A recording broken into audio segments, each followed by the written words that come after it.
विघ्नहर्ता श्री गणेश, श्री गणेश, श्री गणेश। महादेव, देवी पार्वती का उग्र होना संसार के लिए उचित नहीं है, उन्हें रोकिए। यदि वो महादेव के कहे को अनसुना कर दे तो आप ही उन्हें समझाइए प्रिय। अब समझने की आवश्यकता देवताओं को है स्वामी, जिनकी दृष्टि में पार्वती पुत्र का कोई महत्व नहीं था। इस संहार लीला में मैं भी देवी पार्वती के साथ हूँ।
रौद्र रूप से और उनसे उत्पन्न इन महाविद्याओं से कोई सुरक्षित नहीं।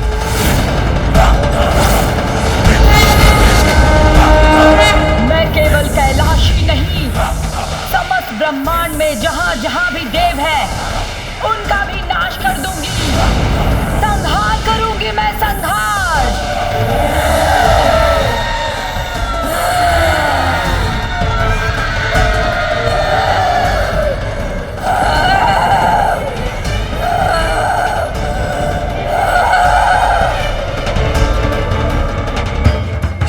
योगिनियां भी माता की देह से उत्पन्न होकर हम पर ही वार करने वाली।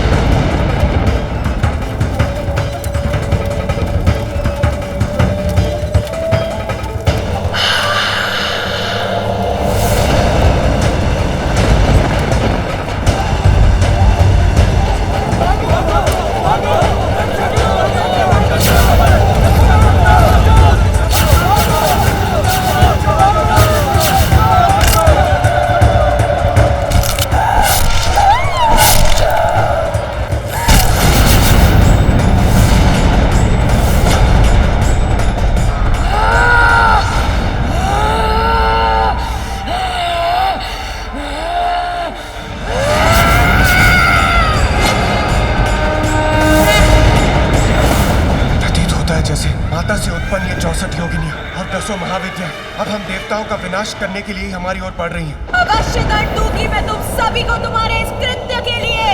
मेरा भीषणकारी क्रोध सभी देवताओं का अस्तित्व मिटा देगा। मेरी क्रोध अग्नि भस्म कर देगी तुम्हें। कोई शेष नहीं रहेगा। सबका संहार करूंगी मैं।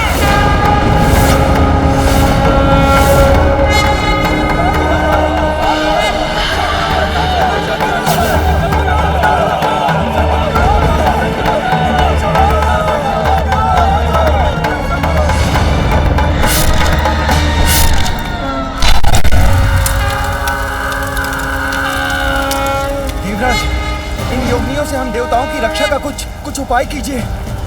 सभी देवताओं को बंधक बना लिया इन दसों महाविद्याओं ने, और 64 योगिनियां भी उनका साथ देने के लिए तत्पर हैं। मुझे ज्ञात नहीं अब कैसा विनाश होगा। के समान है माता आदिशक्ति का रोष।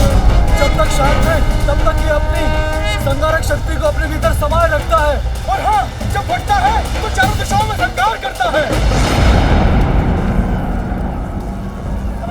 कहाँ जाने का प्रयास कर रहे थे? देवी दुर्गा का स्पष्ट आदेश है, आज कोई भी देवता यहाँ से जीवित नहीं जा सकता।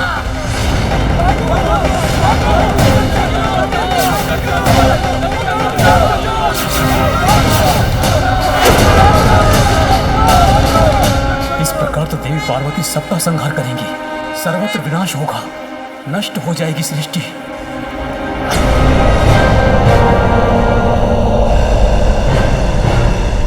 अब सभी देवगण फैल जाइए, एक दूसरे से दूर रहिए और अपनी रक्षा के लिए अपने अस्त्रों का प्रयोग कीजिए।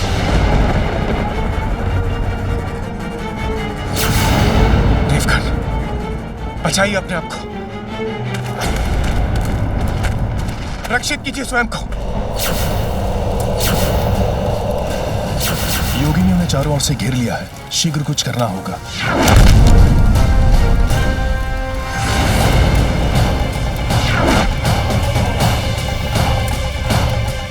आश्चर्य, मेरे प्रहार का इन पर कोई प्रभाव नहीं हो रहा।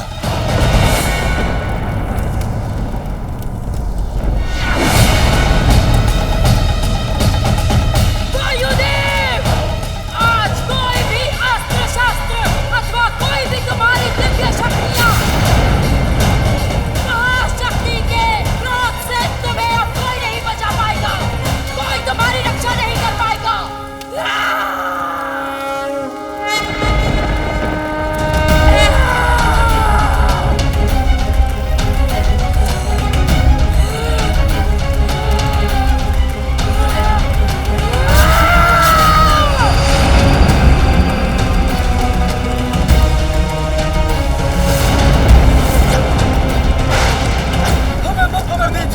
हमें वोट दीजिए, छोड़ दीजिए हमें।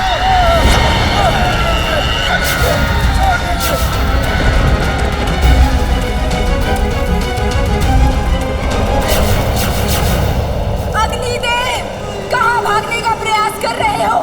रुको और अपना दंड स्वीकार करो। मुझे पकड़ने की चेष्टा मत कीजिए। मेरी अग्नि सुरक्षा कवच को भेदने का प्रयास किया तो आप भस्म हो जाएंगी।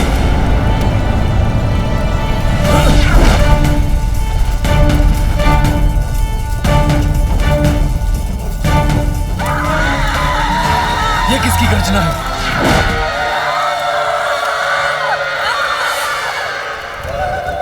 देवी तारा अपने विकराल रूप में। अग्निदेव, उससे अपना बचाव कैसे करेंगे आप?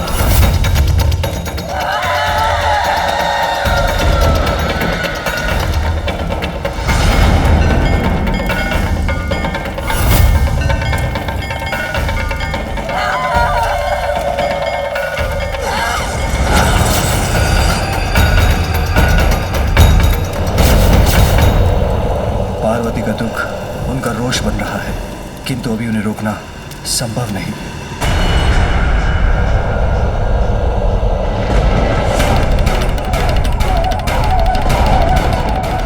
देवी भुवनेश्वरी और देवी कमला अपने हाथों से जिस प्रचंड ऊर्जा को उत्पन्न कर रही है, उससे तो यहाँ उपस्थित कोई देवता नहीं बचेगा।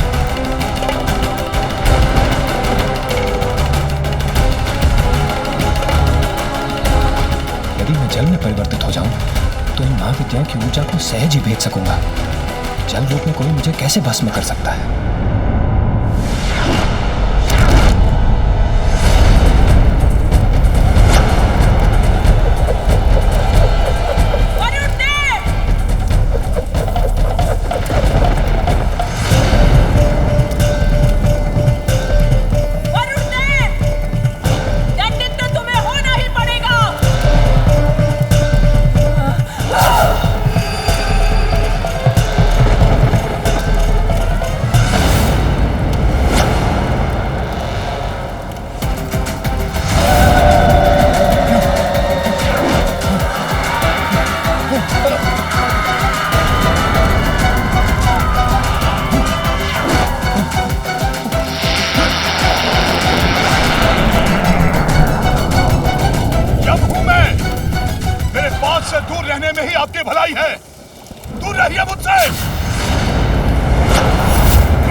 जाने देंगी।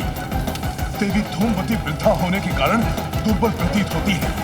यदि मैं तीव्र गति से भाग गया तो ये मुझे कदापि नहीं पकड़ सकेंगी।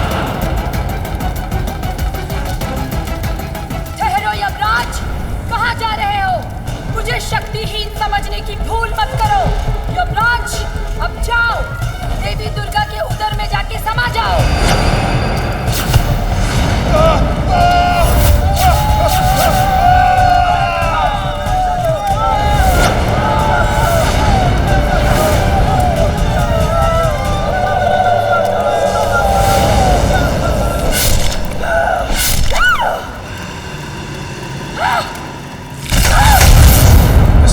समस्त देवताओं का विनाश हो जाएगा और मैं देवराज होते हुए ये नहीं देख सकता। मुझे कुछ करना होगा।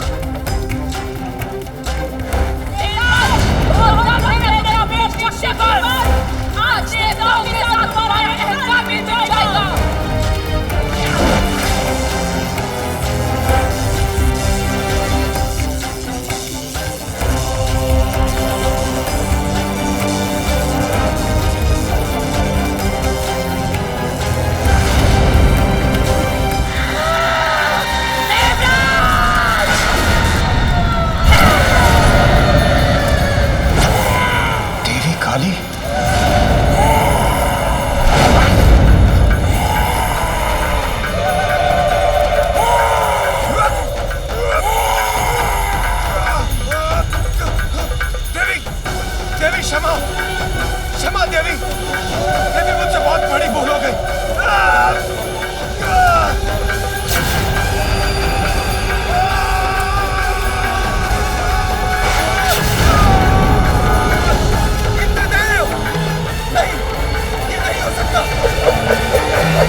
इंद्रदेव की रक्षा तो अति आवश्यक है।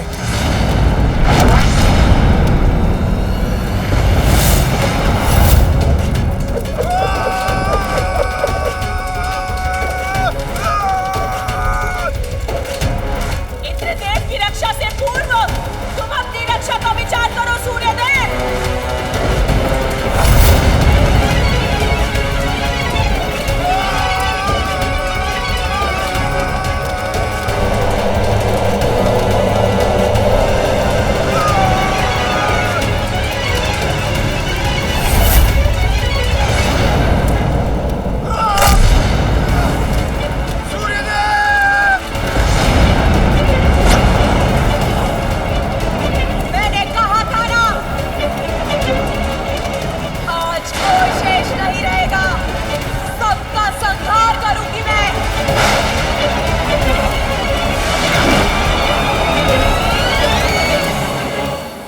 महादेव, अब तो आप ही देवी पार्वती के इस उग्र रूप को शांत कर सृष्टि को संकट से उबारने में समर्थ हैं।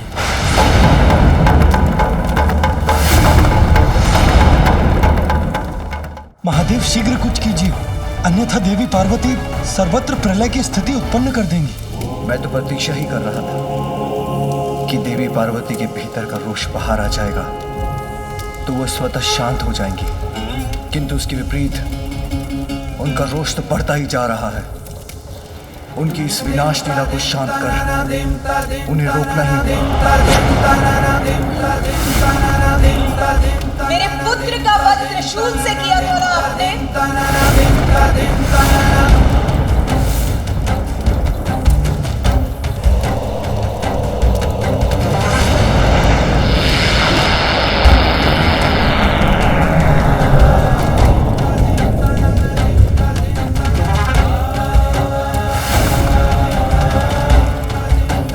पार्वती, यदि संहार करने से ही तुम्हारा क्रोध शांत होता है तो लो, मैं प्रस्तुत हूँ तुम्हारा दोषी।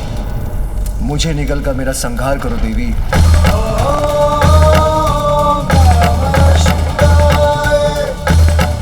नहीं, ये कैसे कर सकती हूँ मैं? मुझे अपने रोष से मुक्त होना ही होगा। पार्वती, वो तुम्हारा ही नहीं मेरा भी पुत्र था। हाँ, ये सत्य है पार्वती कि मेरे हाथ तो बहुत बड़ा अनर्थ हो गया है। पिता के हाथ तो पुत्र का हाथ थाम कर उसे संसार में चलना सिखाते हैं, उसका मार्गदर्शन करते हैं, और यहाँ मेरे ही हाथों मेरे पुत्र का वध हो गया।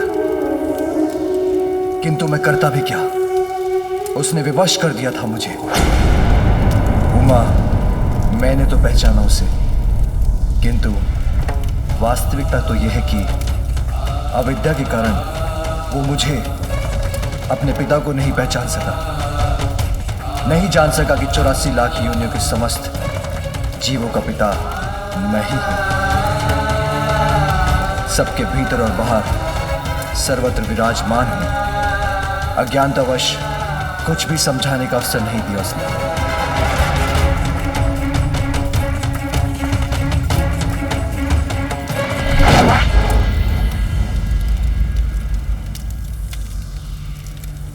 तुमने उसे जन्म तो दिया पार्वती, किंतु उचित संस्कार देने का अवसर नहीं मिला तुम्हें। इसलिए उससे अत्यधिक अहंकार था जिसे मिटाना अनिवार्य था।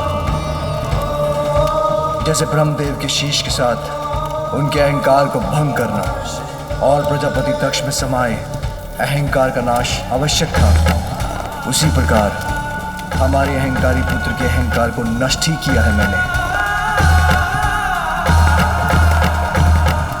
सत्य है पार्वती, सब जीवन का स्रोत भी मैं हूं, किंतु जीवन प्राप्त करने के बाद सभी अपनी इच्छानुसार अपने कर्मों का चुनाव करने के लिए स्वतंत्र हैं।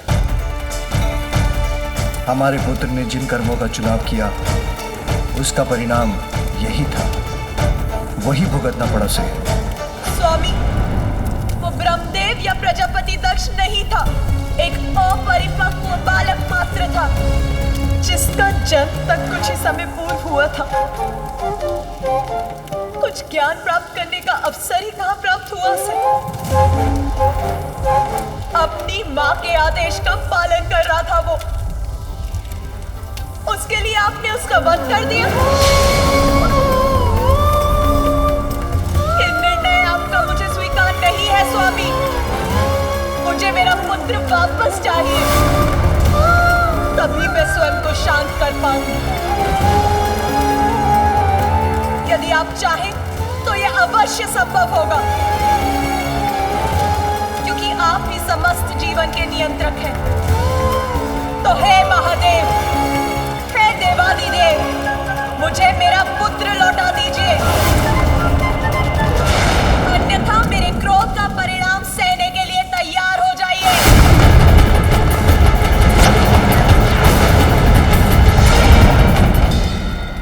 मुझे मेरा पुत्र लौटा दीजिए, अन्यथा मेरे क्रोध का परिणाम सहने के लिए तैयार हो जाइए।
शांत करेंगे माता पार्वती के क्रोध को।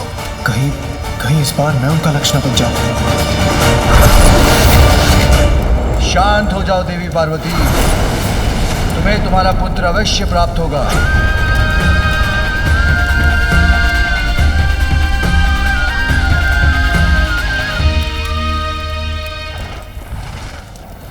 ये क्या कह रहे हैं महादेव? माता पार्वती का पुत्र पुनः जीवित होगा?